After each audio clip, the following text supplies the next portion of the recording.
ایک خوبصورت باغ میں چھوٹی چیونٹیوں کا ایک قبیلہ رہتا تھا۔ اس قبیلے کی چیونٹیاں سارا دن کام میں مصروف رہتی تھیں اور اپنے گھروں کے لیے خوراک جمع کرتی تھیں۔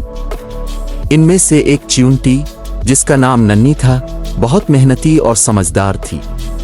ننی جانتی تھی کہ زندگی میں کامیابی حاصل کرنے کے لیے محنت، صبر اور ایک دوسرے کے ساتھ مل کر کام کرنا بہت ضروری ہے۔ ایک دن ننی نے دیکھا کہ موسم بدلنے والا ہے اور سردیاں قریب ہیں۔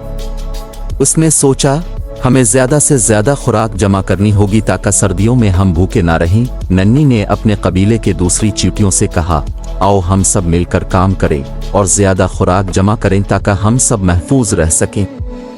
چیونٹیوں کا قبیلہ ننی کی باتوں سے متفق ہوا اور سب نے خوراک جمع کرنے کا کام شروع کر دیا۔ ننی اور اس کی ساتھی چیونٹیاں دن رات کام کرتی، چھوٹے چھوٹے دانے اٹھا کر اپنے بل میں لے جاتی اور اس بات کا دھیان رکھتی کہ سب کے لیے کافی خوراک موجود ہو۔ ایک دن جب ننی اور اس کی ساتھی ایک بڑا دانہ اٹھانے کی کوشش کر رہی تھی، وہ دانہ اتنا بھاری تھا کہ وہ خود اکیلی اسے نہیں اٹھا سکتی تھی۔ ننی نے تھوڑی دیر سوچا اور پھر اپنے ساتھیوں سے مدد مانگی۔ چیونٹیوں کی ایک جماعت آگے آئی اور سب نے مل کر وہ بھاری دانہ اٹھا لیا۔ ننی کو سمجھ آیا کہ جب ہم سب مل کر کام کرتے ہیں تو کوئی کام مشکل نہیں رہتا، چاہے وہ کتنا ہی بھاری کیوں نہ ہو۔ وقت گزرتا گیا اور ننی اور اس کے قبیلے نے خوب محنت کی۔ ہر روز وہ خوراک اکٹھی کرتے اور سردیوں کے آنے سے پہلے اپنی محنت مکمل کر چکے تھے۔ جب سردیاں آئیں اور باغ میں خوراک ختم ہو گئی تو ننی اور اس کے قبیلے کے پاس کافی خوراک موجود تھی۔ سردیوں میں جب دوسری مخلوقات بھوکی ہوئیں، ننی اور اس کا قبیلہ آرام سے اپنے گھروں میں بیٹھ کر جمع کی ہوئی خوراک کھا رہے تھے۔